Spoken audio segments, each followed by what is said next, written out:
பாருங்க. இப்போ மித்ராக்கு இந்த டெஸ்ட். மித்ரா, சேல்ஸ் 25 ரூபாடா. கான்ட்ரிபியூஷன் 10 ரூபாய். வேரியபிள் காஸ்ட் எவ்வளோ?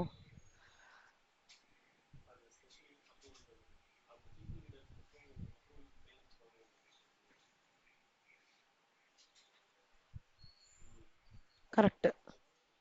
Very good. புரிஞ்சுதா? மித்ரா நீங்களே இருங்க. இது 15. சேல்ஸ் வந்து 20 யூனிட்ஸ். இப்போ டோட்டல் சேல்ஸும் total variable cost total contribution எவ்வளோ இருக்கும் கண்டுபிடிங்க.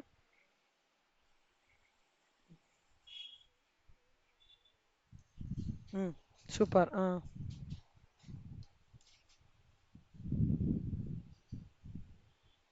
Variable cost.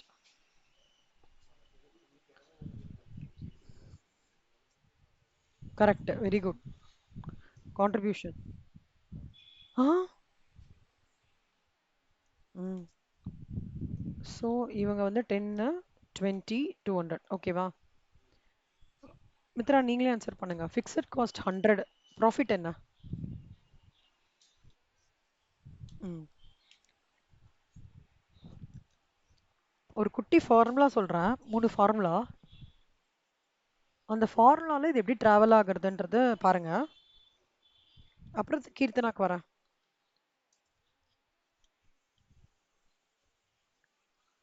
15 into 20. 20 number of units. Number of units எப்பவுமே சேமாக அதை வச்சுக்கணும். ம். பிவி ரேஷியோ ஃபார்முலா வந்து contribution by sales.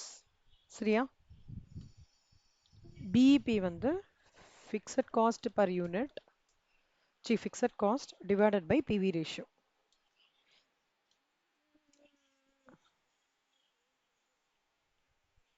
Ah into 100. Correct. Into 100 பர்சன்டேஜில் சொல்லணும்னா into 100. BEP in rupees, fixed cost by PV ratio. BEP in units, fixed cost divided by contribution per unit. ஓகேவா? margin of safety, actual sales minus break even point sales. இந்த 3 formula இருக்கு. சரியா? இப்ப கீர்த்தனா, இந்த 3 ஃபார்முலாவை நல்லா பைஹார்ட் பண்ணுங்க. கீர்த்தனா, மித்ரா 2 பேருமே இப்பவே right now. PV ratios contribution by sales அப்படின்னா என்ன அர்த்தம்னா, என்னோட சேல்ஸ் வந்து 500 ரூபாய் இருக்குடா. 500 ரூபாய்க்கு என்னோட ஃபர்ஸ்ட் லைன் ஆஃப் ப்ராஃபிட் எவ்வளோ? 200. அப்போ 100க்கு எவ்வளோ? புரியுதா? இதான் கான்செப்ட். பிவி ரேஷியோனா அப்போ 40%ன்னு அர்த்தம். பிஇபினா என்னன்னா, பிரேக் ஈவன் பாயிண்ட்னா என்னன்னா, இட்ஸ் நெய்தர் ப்ராஃபிட் நார் லாஸ் ஜோன்னு அர்த்தம்.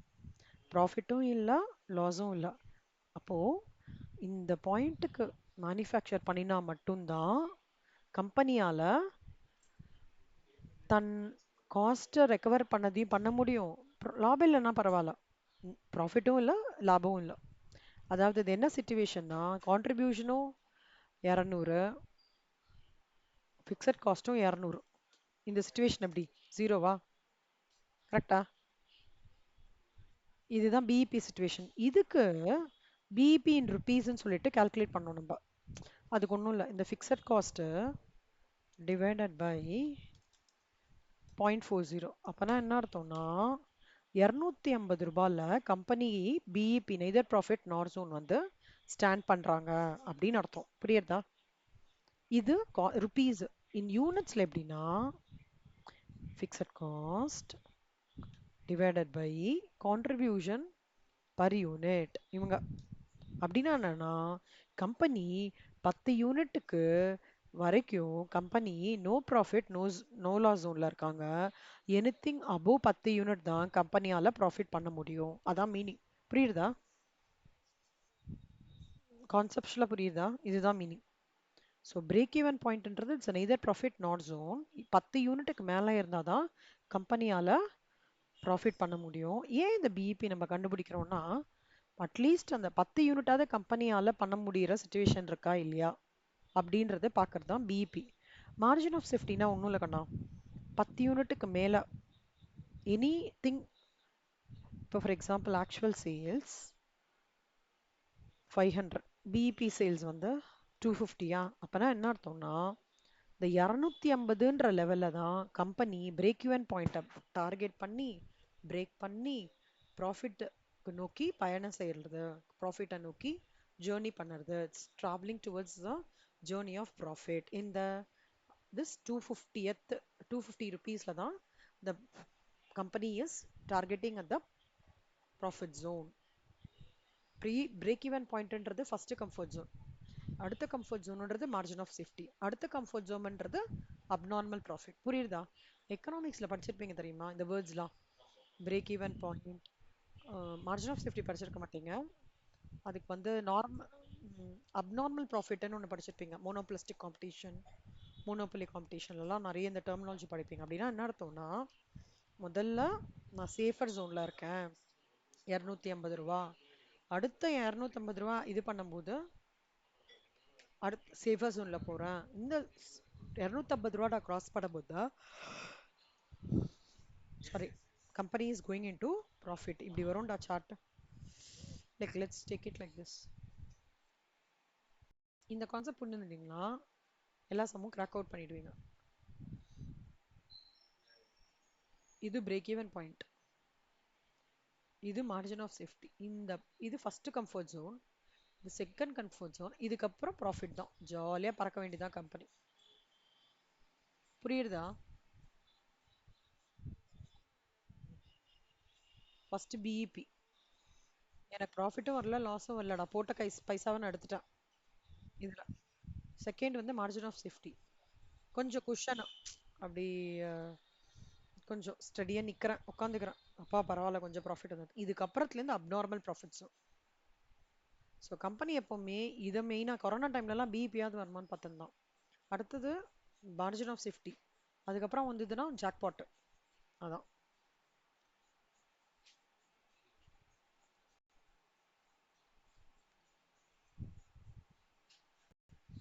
Nandana cake. Nandana good afternoon சொன்னா. என்னடா ஆச்சு? இங்க்ல என்னாச்சுடா? அந்த ப்ராப்ளமா? சரி சரி. நீ ஃபீஸ் கட்டிட்டியாடா நந்தனா? சரி சரி, ஆல் தி பெஸ்ட்ரா. சி இப்போ நாங்கள் எடுக்கிற கான்செப்ட் என்னன்னா ஃபார்மேட் இவங்க 2 பேரும் பார்க்காம எழுதி அனுப்பிச்சாங்க. நீங்கள் கிளாஸ் முடிச்சுட்டு பார்க்காம எழுதி அனுப்பிச்சி விடுங்க. இப்போ அடுத்த லெவல் சொல்லித்தரேன். அடுத்த லெவல் வந்து என்ன, ஒரு இந்த இந்த டேப்லெட் காலமோட பர்பஸ் என்ன அப்படின்றத இப்போ எக்ஸ்பிளைன் பண்ணிட்டு இருக்கேன். நீங்கள் வீடியோ பாருங்கள், ஸ்டார்டிங்லேருந்து உங்களுக்கு புரியும். ஸோ மூணு ஃபார்முலா டிஸ்கஸ் பண்ணிட்டு இருக்கேன். PV ratio, BEP in rupees, BEP in units, margin of safety. 3 formula explain பண்ணிட்டு இருக்கேன். இப்போ வந்து இந்த பிவி ரேஷியோன்றது ஒன்றும் இல்லை, இதுக்கு பேர் கான்ட்ரிபியூஷன்றது ஃபர்ஸ்ட் லைன் ஆஃப் ப்ராஃபிட், ப்ராஃபிட்ன்றது செகண்ட் லைன் ஆஃப் ப்ராஃபிட். ஒன்றும் இல்லைடா, 100 ரூபா இதான் 500 ரூபா ப்ராஃபிட்டு. கரெக்டா? இந்த 500 ரூபா ப்ராஃபிட்டுக்கு என்ன ஃபர்ஸ்ட் லைன் ஆஃப் ப்ராஃபிட் என்ன? 200 ரூபா. அப்போ 100க்கு எவ்வளோ அப்படின்னு பார்க்கறதாங்க நான் பிவி ரேஷியோ. சரியா? இப்போ இதுவே பிஇபின்னா என்ன அர்த்தம்னா பிரேக் ஈவன் பாயிண்ட். என்னோட கம்பெனியில் எந்த பாயிண்ட்டை லாபமும் கொடுக்கல நஷ்டத்தையும் கொடுக்கல, சரிசமமா சமநிலை, சமநிலைன்னு சொல்லுவாங்க தெரியுமா, பேலன்ஸ்டா இருக்குன்ட்டு, அதான் no profit no zone break even point. Margin of சேஃப்டின்றது அடுத்த கம்ஃபர்ட் ஜோன். ஆக்சுவல் சேல்ஸ்லேருந்து நான் பிரேக் ஈவன் சேல்ஸ் மைனஸ் பண்ணும்போது வருது. இந்த 3 ஃபார்முலா தான். இதுக்கு இன்னொரு ஃபார்முலா இருக்கு, net profit divided by PV ratio. இந்த ஃபார்முலையும் நம்ம வச்சுக்கோங்க. செல்வா இந்த 4 ஃபார்முலா எழுதிக்கோங்களா, குட்டி நோட்ல கூட எழுதிக்கோங்கடா.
பாருங்கண்ணா.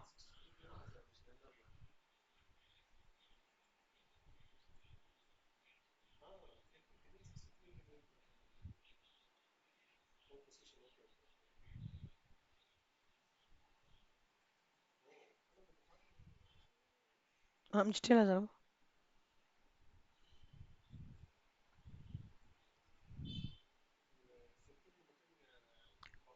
மித்ரா, நீங்க அந்த டெஸ்ட் எழுத ஆரம்பிச்சிட்டீங்களா செல்லம்? ம். நம்ம சஜஸ்டட் ஆன்சர்ஸ்லாம்.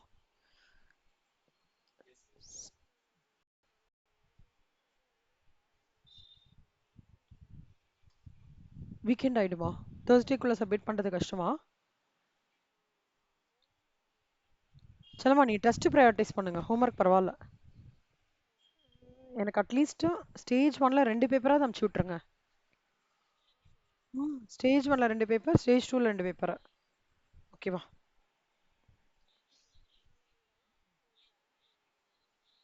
டெஸ்ட்லையா? டெஸ்ட்ல டவுட் இருக்க கூடாதே.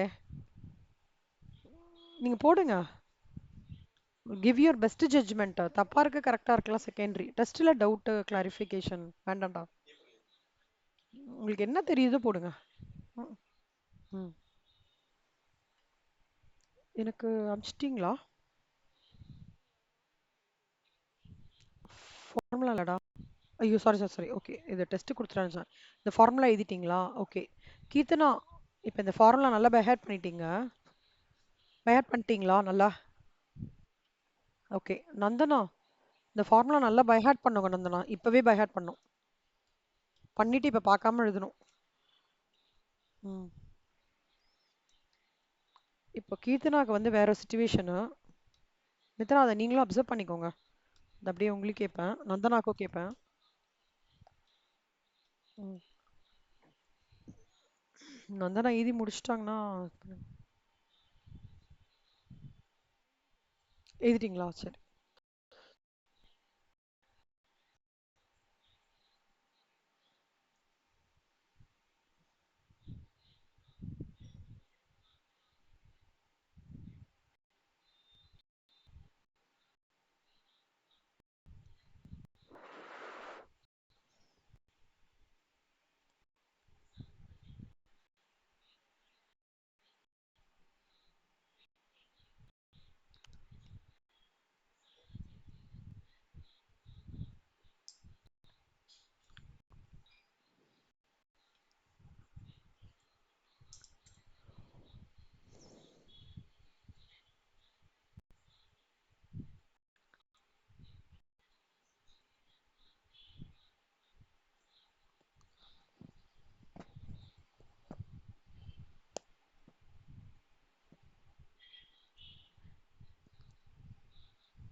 ஓகே, ரெடியா? Right. Keerthana, contribution per unit வந்து 4 rupees. வேரியபிள் காஸ்ட் வந்து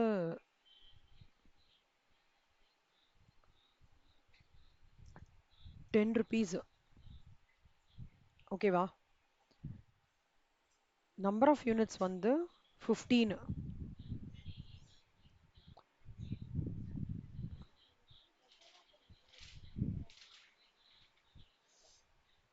சேல்ஸ் என்ன? கான்ட்ரிபியூஷன் என்ன?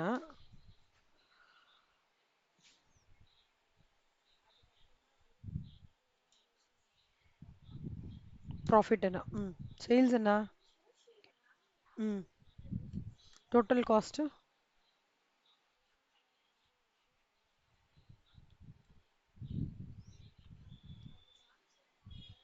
ம். ம். ம். இங்க சூப்பர். இப் வந்தனா புரியுதா? மித்ரா முடியுதா? புரியுதா? ஓகே.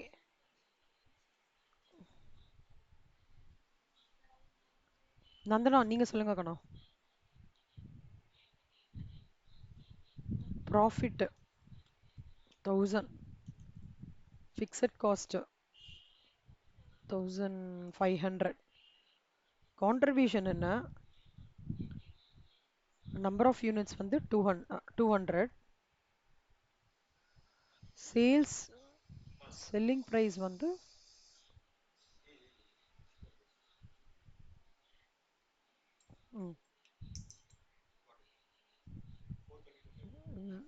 வேரியபிள் காஸ்ட் வந்து 4000, சேல்ஸ் என்ன,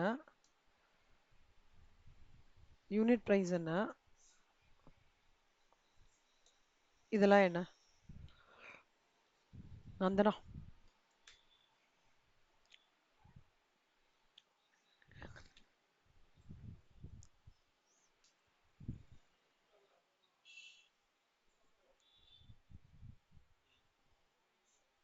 வெரி குட்.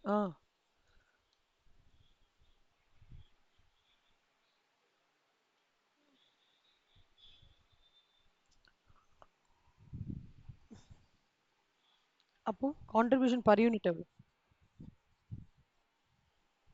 10ஆ? எப்படிடா 10?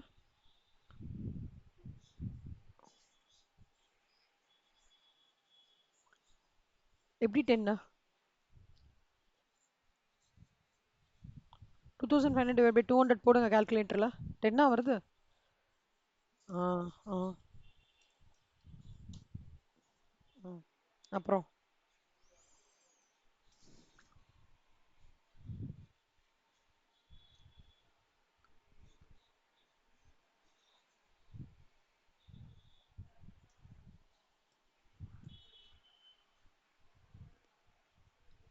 அடுத்தது?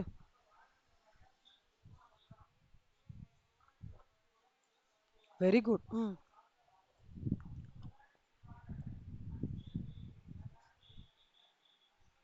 அப்புறம்?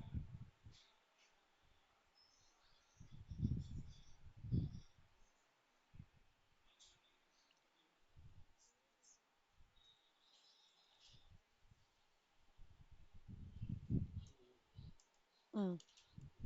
அப்புறம்?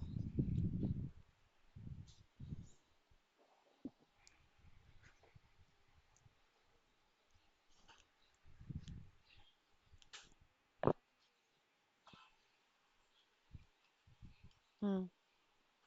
அவ்வளோதான். எனக்கு புரியல. நல்லா தானே போடுறீங்க மார்ஜினல் காஸ்டிங். என்ன நீங்க டவுட் மாதிரியே எனக்கு தெரியலையே. 3 பேருமே நல்லா போடுறீங்க. Okay, good. இப்போ என்ன பண்ணுங்க, இந்த சம்முக்கு 3 பேரும் PV ratio, BEP, BEP units, margin of safety கண்டுபிடிங்க இந்த சம்முக்கு. ஓகேவா மித்ரா, கித்ரா, நந்தரா? 3 பேருமே சூப்பரா போடுறீங்க. இந்த 3 4 இல்ல செல்லம், 4மே 1 2 3 4. ம். சூப்பரா போடுறீங்க 3 பேரும்.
கஷ்டமா இருக்கா ஈஸியா இருக்காடா நான் சொல்லி கொடுக்கறது புரியுதா இல்லையா?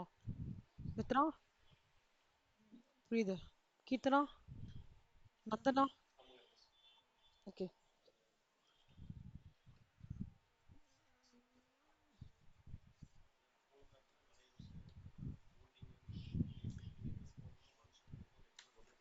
ஓகே.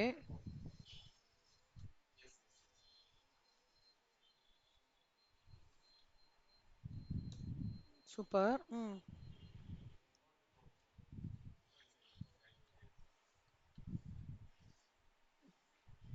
இப்போ யார் சொல்றீங்க? ம். சூப்பர். Margin of safety.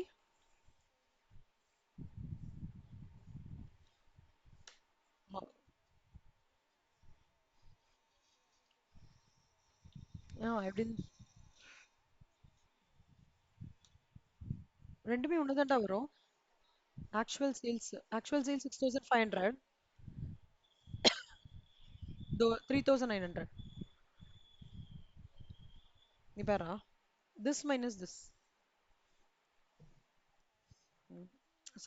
சம்ல வந்து 2 மார்க்ஸ் சம்ல இதை கொடுத்துட்டு இதை கண்டுபிடின்னுவா. அப்போ உட்காந்து இந்த டேபிள்லாம் போட முடியாது 2 மார்க்ஸ்க்கு இல்ல.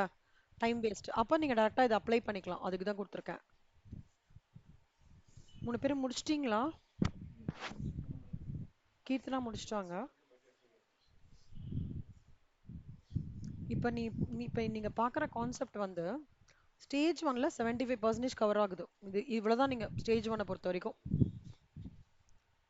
அப்புறம் குட்டி குட்டியா 2 3 ஃபார்மேட் இருக்கு, அவ்வளவுதான்.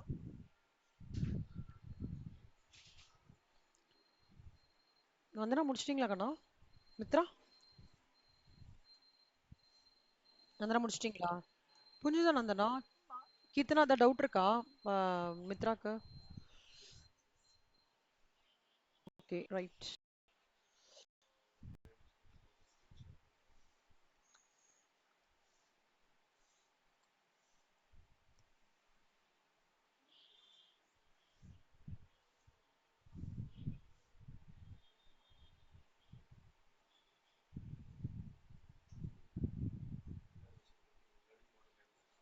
இப்போ நீங்க இதோட சேர்த்து இதை ஆட் பண்ணிக்கோங்க.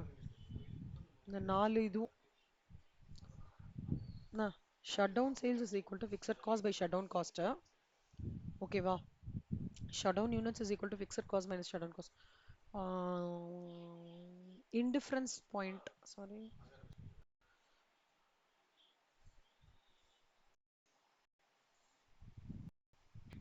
இதை மட்டும் அந்த குட்டி நோட்ல ஆட் பண்ணிக்கோங்க செல்லம். ஆஹ்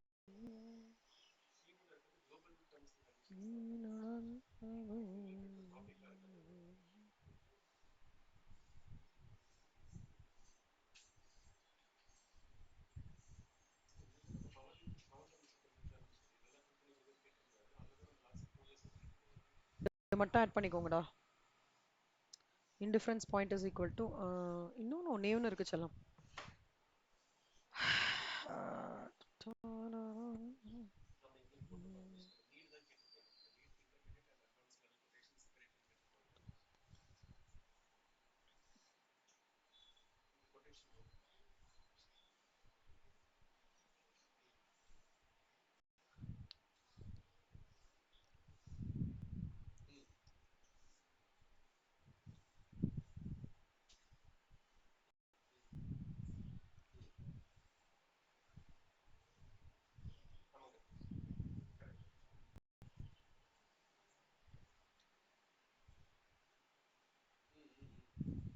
profitability is equal to contribution per unit divide by key factor. இது ஒன்று.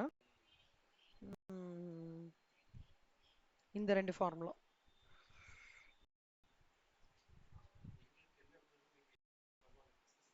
பிகாம் பாயிண்ட் ஆஃப் வியூவில் இது 2 ஃபார்முலா இம்பார்ட்டன்ட்னு வாங்க. மார்ஜினல் காஸ்டிங்கில் நம்மளதுலேயே கேட்குறாங்க. பிவி ரேஷியோக்கு வந்து change in contribution by change in sales into 100. PV ratio is equal to change in profit by change in sales into 100. இது இப்போ நோட் பண்ணிக்கோங்களேன். இப்போ இதை நோட் பண்ணிக்கோங்க. இந்த ஃபார்முலா மட்டும் நோட் பண்ணிக்கோங்க. இந்த ஃபார்முலா நோட் பண்ணிக்கோங்க.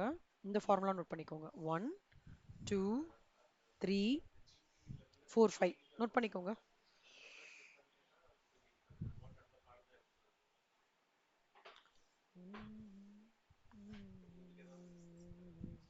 தெரியறதாடா? ம். 1, ஓகே, 2, 3, சாரி, 1, 2, 3, 4, 5, 6, இது மட்டும்.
எழுதிட்டீங்களா? அடுத்தது போலாமா? ம். இப்போ நம்ம பார்த்தது எல்லாமே basic level of formulae which we should know to crack out your marginal costing sums. 30% marginal costingல முடிஞ்சிருக்கு அப்படின்னு வச்சுக்கலாம். ஓகே, ஸோ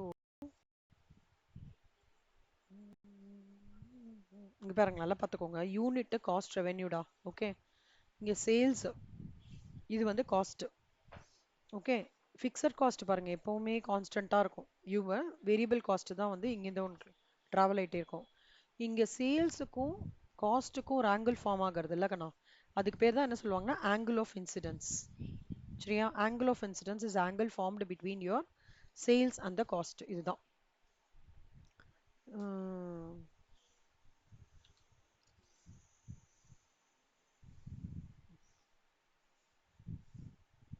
இதெல்லாம் குழப்பிக்க வேணாம், இந்த ஃபார்முலா மட்டும் படிங்க போதும்.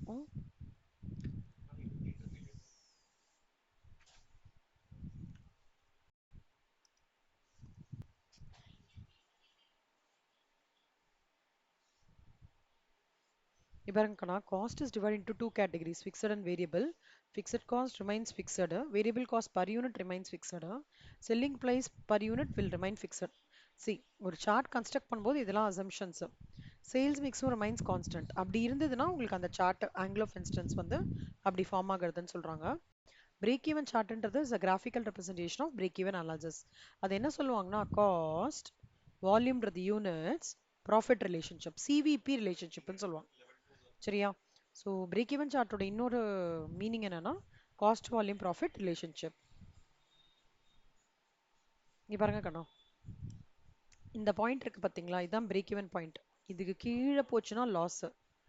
இதுக்கு இந்த இந்த பாயிண்ட்டுக்கு மேல போகுதுன்னு வச்சுக்கோங்களேன், இங்கேருந்து தான் இந்த ஸ்ட்ரெச் வந்து மார்ஜின் ஆஃப் சேஃப்டி, இங்கேருந்து போகிறது தான் ப்ராஃபிட் ஏரியா.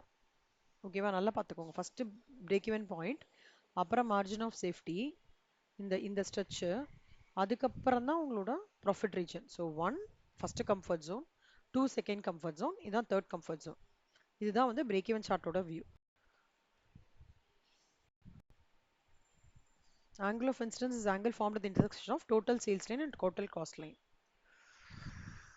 இது ஞாபகம் வச்சுக்கோங்கண்ணா. Cost revenue units, angle of incidence இங்கே ஃபார்ம் ஆகும். சேல்ஸ் கான்ஸ்ட், ஃபிக்ஸட் காஸ்ட் வந்து remains constant and it's parallel towards x axis.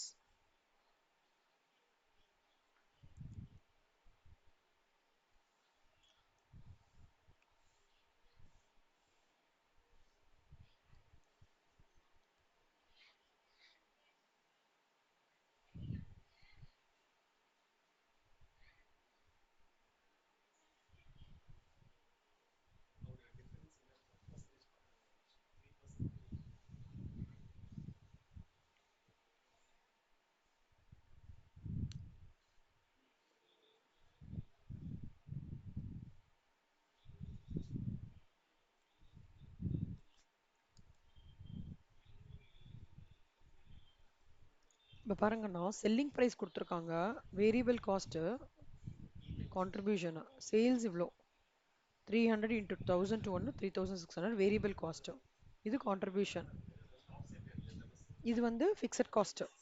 ஓகேவா? ஏக்கு கொடுத்துருக்காங்க, பிக்கு கொடுத்துருக்காங்க. ஒரு கம்பெனியில் 2 ப்ராடக்ட் இருக்கு, டோட்டல் பண்ணி உங்களுக்கு நெட்டாக ப்ராஃபிட் வந்துடும். இந்த பர்டிகுலர் ப்ராடக்ட்ல இருந்து வந்து 2 ப்ராடக்ட் செல் ஆகுறது, 2 யூனிட் கான்ட்ரிபியூஷன் மார்ஜின், 2 கான்ட்ரிபியூஷனை அதை ஆட் பண்ணுறோம், 2,39,000 மைனஸ் உங்களுக்கு வந்து இந்த என்ன சொல்றது, ஃபிக்ஸட் காஸ்ட் பண்ணேன்னா ப்ராஃபிட் வந்துடும். ஆனால் இந்த அப்ரோச் வந்து நம்ம நார்மலாக யூஸ் பண்ணுறது கிடையாது. நம்ம யூஸ் பண்ணுறது இது, first sales, variable cost, contribution ஃபுல்லாக எடுத்துகிட்டு அப்புறம் தான் காமன் ஃபிக்ஸட் காஸ்ட் நம்ம எடுத்துக்கிறது இல்லை. டைரக்ட் அவாய்டபிள் அப்படி எடுத்துக்கலாம், மொத்த ஃபிக்ஸட் காஸ்ட்டையும் சேர்த்து எடுத்துக்கிறோம்.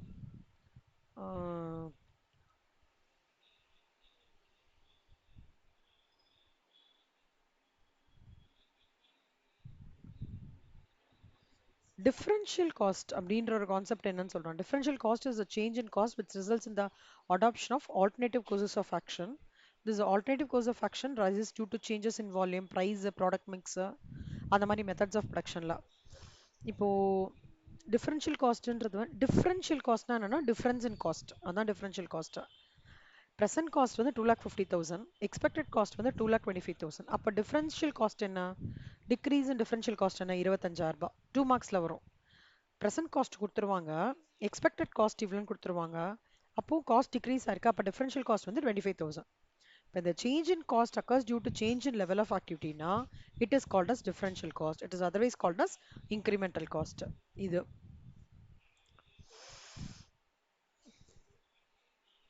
டிஃபரன்ஷியல் காஸ்ட் வந்து எங்கெல்லாம் யூஸ் ஆகும்னா அதே தான்.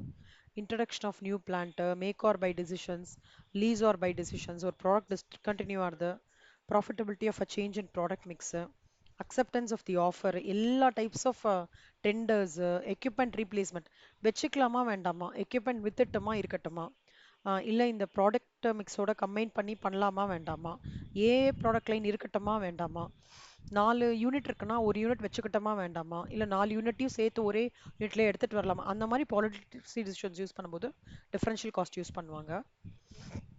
மார்ஜினல் காஸ்டிங்கும் டிஃபரன்ஸ் காஸ்ட்டுக்கும் என்ன டிஃபரன்ஸ்னா, மார்ஜினல் காஸ்ட்ன்றது வந்து ஸ்மால் சேஞ்ச் இன் அவுட்புட்னாலும், ஓகே, ஒரு யூனிட் ஆஃப் அவுட்புட்னாலும் இன்க்ரீஸ் ஆர் டிக்ரீஸ் இன் காஸ்ட்டை பற்றி சொல்கிறது வந்து மார்ஜினல் காஸ்ட்டு. டிஃபரன்ஷியல் காஸ்ட்ன்றது வந்து என்னோட change in level of activity இருக்கும்போது என் சேஞ்ச் இன் காஸ்ட் இருக்குன்னு வச்சுக்கோங்களேன், அதை டிட்டர்மைன் பண்ணுறது டியூ டு டெக்னாலஜி, அந்த மாதிரி பண்ணுறது டிஃபரன்ஷியல் காஸ்ட். அதுதான். இப்போ இந்த சம் நான் போடுறேன் பாருங்க.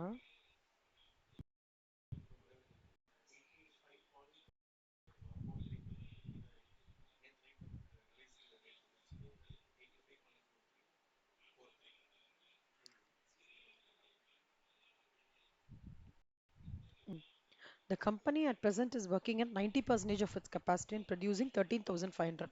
Given explain பண்றேன். கம்பெனிக்கு வந்து 90% of its activity 13,500 யூனிட் வந்து பர் ஆனத்துக்கு இது பண்றாங்க. ஃப்ளெக்சிபிள் பட்ஜெட்டரி கண்ட்ரோல் சிஸ்டம் தான் யூஸ் பண்றாங்க. Okay, sales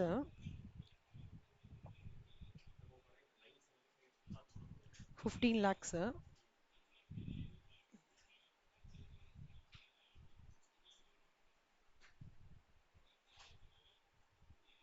Given sales 90 percentage,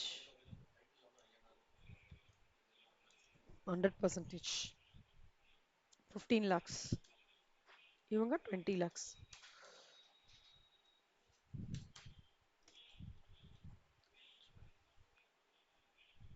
அப்புறம் fixed expenses, semi fixed expenses, variable expenses எல்லாமே கொடுத்துருக்காங்க. நல்லா பார்த்துக்கோங்கண்ணா. லெஸ் வேரியபிள் எக்ஸ்பென்சஸ் எவ்வளோ கொடுத்துருக்காங்கன்னா, ஓகே எக்ஸ்பென்சஸ் எல்லாமே கொடுத்துட்டோம். டோட்டல் எக்ஸ்பென்சஸ் எவ்வளோ கொடுத்துருக்கான்?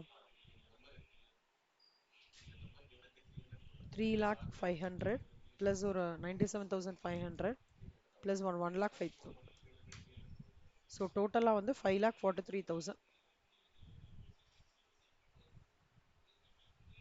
இங்கே எவ்வளோ கொடுத்துருக்காங்கன்னா 3,06,000 ப்ளஸ் 1,05,000 ப்ளஸ் 1,49,000. அவன் என்ன சொல்கிறான், யூனிட்ஸ் வந்து மேட் வந்து 13,500, 15,000. Labour and material cost per unit வந்து கான்ஸ்டன்ட்டாக.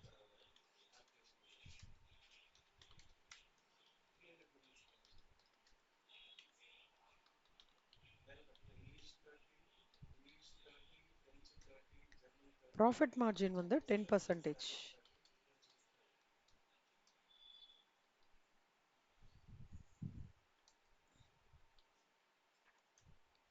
எப்பவுமே ஞாபகம் வச்சுக்கோங்கண்ணா, சம்மில் இந்த மாதிரி ப்ராஃபிட் மார்ஜின் கொடுத்துட்டானா, மித்ரா நீங்கள் சொல்லுங்க கண்ணா, சேல்ஸ் கொடுத்துருக்காங்கன்னா ப்ராஃபிட் மார்ஜின் கொடுத்துருக்கான். ஓகே, அப்போ டோட்டல் காஸ்ட் என்னவா இருக்கும்?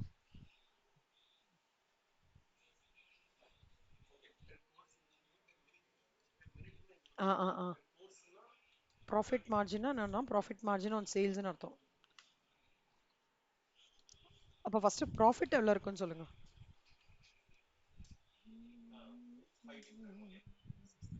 சூப்பர். இதுக்கு அடுத்ததுக்கு ம்.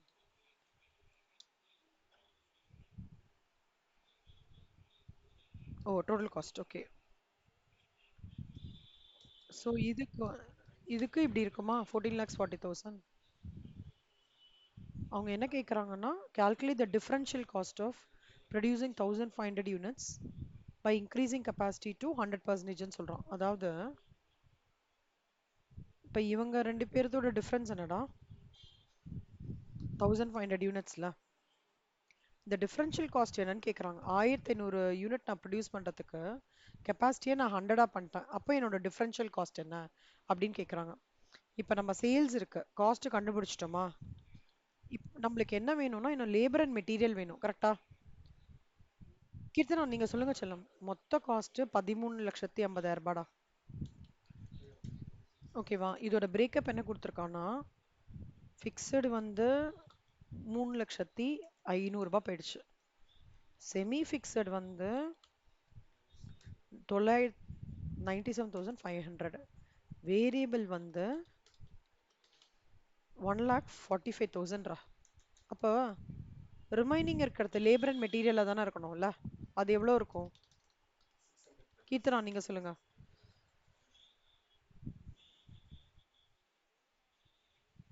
ஆ எப்படி பண்ணீங்க கண்ணா? This minus புரியுதாடா? ம்.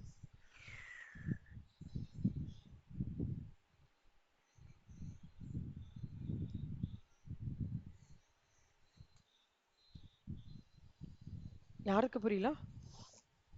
ஓகே நந்தனா, உன் கையில் 100 ரூபாய் இருக்குடா. ஓகே, மாசம் ரெண்ட்டுக்கு 10 ரூபாய் கொடுத்துட்டா, செமி ஃபிக்ஸ்ட் எக்ஸ்பென்சஸ்க்கு 20 ரூபா கொடுத்துட்டடா, வேரியபிள் எக்ஸ்பென்சஸ் 20 ரூபா ஆகுது. மிச்சம் லேபருக்கு கொடுக்க வேண்டிய பைசா எவ்வளோ?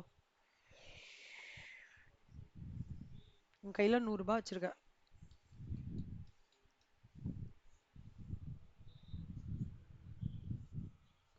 எது பண்ண? என்னடா பண்ண? அதே தான் செல்லம். மொத்த எக்ஸ்பென்சஸ் இவ்வளோ கண்ணா, 13 lakhs what 50,000. அதுல இது கொடுத்துட்டான், இது கொடுத்துட்டான், இது கொடுத்துட்டான். இது மட்டும் என்னன்னு கேட்கறான். லேபர் அது மாதிரி தான் 8,07,000. புரிஞ்சுதா? சூப்பர். இப்ப பாருங்க கண்ணா. இப்ப வந்து ஆஹ், இப்ப நல்லா பாத்துக்கோங்க.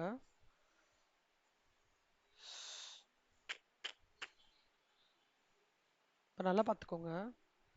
அவன் 1500 யூனிட்ஸ்க்கு தானே கண்டுபிடிக்க சொல்றாங்க. இப்போ ஒன்னொன்னா பார்க்கலாம். இது எல்லாமே எவ்வளோ இதுக்கு 13,500க்கா? இப்போ 1500க்கு எவ்வளோன்னு பார்க்கணும் சொல்லும். ஓகே, ஃபிக்ஸடு வந்து உங்களுக்கு பிரச்சனை கிடையாது. சாரி, 13,500க்கு இது 100க்கு 15,000க்கு எவ்வளோ ஃபிக்ஸடு? 3,06,00,000. இவங்க வந்து 1,05,00,000. இவங்க வந்து 1,49,500. இப்போ மெட்டீரியல் அண்ட் லேபர் வந்து 15,000. 1,00,000க்கு இவ்வளோன்னா 8 சொல்லலாம். 13,500க்கு 8,07,000. அப்போ 15,000க்கு எவ்வளோ வேணா வரும்? போடுங்க. கீர்த்தனா நீங்க போடுங்க சொல்லு. ஆ, எவ்வளோ வரும்? 13,500க்கு 8,07,000. 15,000க்கு எவ்வளோ லேபர் அண்ட் மெட்டீரியல்?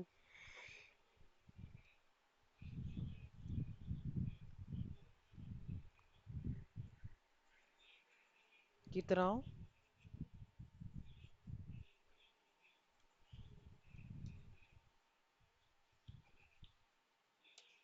சூப்பர். அவ்வளோதான். இப்போ இது ரெண்டுத்தோட டிஃபரன்ஸ் கண்டுபிடிக்கணும். டிஃபரன்ஷியல் காஸ்ட்னா நான் டிஃபரன்ஸ் இன் காஸ்ட்ல அவ்வளோதான். ஓகேவா செல்லம்? ஸோ இதான் டிஃபரன்ஸ் இன் காஸ்ட். புரிஞ்சுதா? அவ்வளோதான். இது அப்படியே மைனஸ் பண்ணிக்கோங்க செல்லம். எல்லாத்தையும் டோட்டல் பண்ணீங்கன்னா 97,267 வரும் டோட்டல்.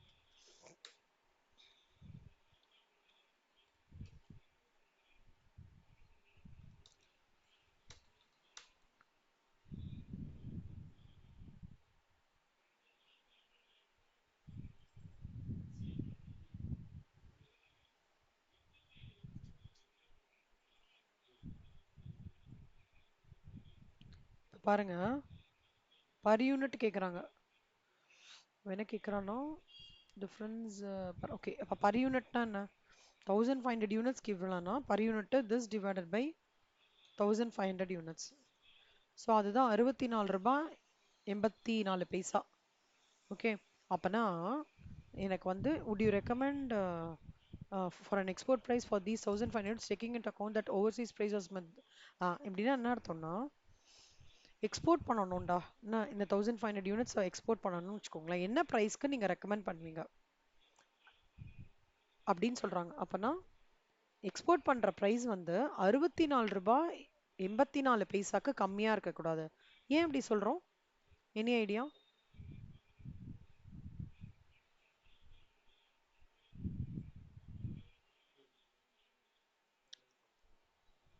இவங்க என்ன கேட்கறாங்கன்னா, B question would you what price would you recommend for an export priceன்னு கேட்கறாங்கன்னா, 64 ரூபாய் 84 பைசாக்கு மேல தான் நம்ம வந்து எக்ஸ்போர்ட் பிரைஸ் பண்ணணும் அப்படின்றது ஆன்சர். புரியுதா? ஏன் அப்படி சொல்றேன்னு நினைக்கிறீங்க? Correct, correct, correct. 64 ரூபாய் 84 பைசாக்கு மேல நான் வந்து அதை நான் எக்ஸ்போர்ட் பண்ணாதான் எனக்கு லாபம், இல்லைன்னா லாபமே கிடையாது. கரெக்டா? அதனால தான். So your recommendation should be the any price above 64.84 is recommended for the export order. அவ்வளவுதான்.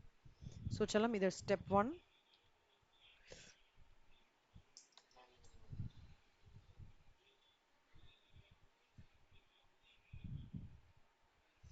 ஸ்டெப் 2. செல்லம்மா, 1:30க்கு ஒரே கிளாஸ் மட்டும் இருக்குடா. ஓகேவா? நான் இதோட முடிக்கிறேன். ஸோ நீங்க என்ன பண்ணுங்கன்னா, இந்த ஹோம்ஒர்க் போட்டுருங்க. சரியா? இந்த சம் மட்டும் ஹோம்ஒர்க் போட்டுருங்க. நான் அதை தவிர இதே மாதிரி குட்டி குட்டி சிமிலர் ப்ராப்ளம்ஸ் அந்த ஃபார்முலா அப்ளை பண்ற மாதிரி இருந்தா உங்களுக்கு ஹோம்ஒர்க் கொடுக்கலாமா? ஓகேவா இருக்குமா?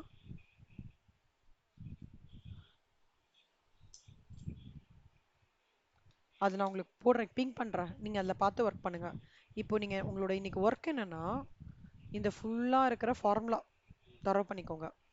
ஃபார்மேட் ஆஸ் யூஷுவல் தரவு பண்ணிக்கோங்க. ஸ்டெப் 1 ஸ்டெப் 2 தரவு பண்ணிக்கோங்க. அப்புறம் இந்த ஃபார்மேட்டை தரவு பண்ணிக்கோங்க. இந்த சம்ம மட்டும் போடுங்க. இல்லஸ்ட்ரேஷன் 3 மட்டும் போட்டு பாருங்க. அதை தவிர நான் குட்டி குட்டி சம்ஸ்லாம் நானே இது பண்ணி கொடுக்குறேன் உங்களுக்கு. அந்த சம்ஸ் உங்களால போட முடியுதா எப்படின்னு பார்த்துட்டு சொல்லுங்க. சரியா கண்ணா?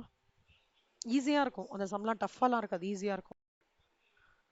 ஈவன் ஸ்டேஜ் ஒன்லேருந்து கிளப் பண்ணி கூட கொடுக்குறேன். You will feel it very easy. ஈஸியான சம்ஸ்டா, கஷ்டமாலாம் இல்லை. ஈஸியா இருக்கும் உங்களுக்கு போடும்போதே. எல்லாமே இந்த ஃபார்மேட் வச்சு போடுற மாதிரி. இப்போ இங்க பாருங்க செல்லம், ஃபிக்ஸ்ட் எக்ஸ்பென்சஸ் எல்லாம் கொடுத்துருக்காங்க. பிஇபி, மார்ஜின் ஆஃப் சேஃப்டி, இது போட முடியல உங்களால. இல்லஸ்ட்ரேஷன் 5 இந்த மாதிரி கொடுக்குறேன், குட்டி குட்டி குட்டி சம்மா. அப்போ உங்களுக்கு ஒரு ஹேண்ட்ஸ் ஆன் வரும். இப்போ இங்க பாருங்களேன், ஃபிக்ஸட் காஸ்ட் வேரியபிள் கொடுத்துருக்காங்க. கான்ட்ரிபியூஷனும் ப்ராஃபிட்டும் கண்டுபிடிக்கணும்ன்றாங்க. இல்லஸ்ட்ரேஷன் 7 பாருங்களேன், ஃபிக்ஸ்ட் காஸ்ட் இது, பிஇபி கண்டுபிடிக்கணும்ன்றாங்க. இந்த டேட்டா கொடுத்துட்டு பிஇபி, பிவி ரேஷியோ இதெல்லாம் நீங்க போட்டுடலாம்ல. கஷ்டமா இருக்கு. ஆனா இல்ல, எல்லாமே நீங்க ஃபார்மேட் வச்சு தான் போடணும். ஏன் நான் ஃபார்மேட்ன்றேன்னா, டிசிஷன் மேக்கிங் சம்ஸ் ஃபார்மேட் வச்சு தான் ஃபுல்லா சொல்லி தரப்போறேன். அதனால தான்.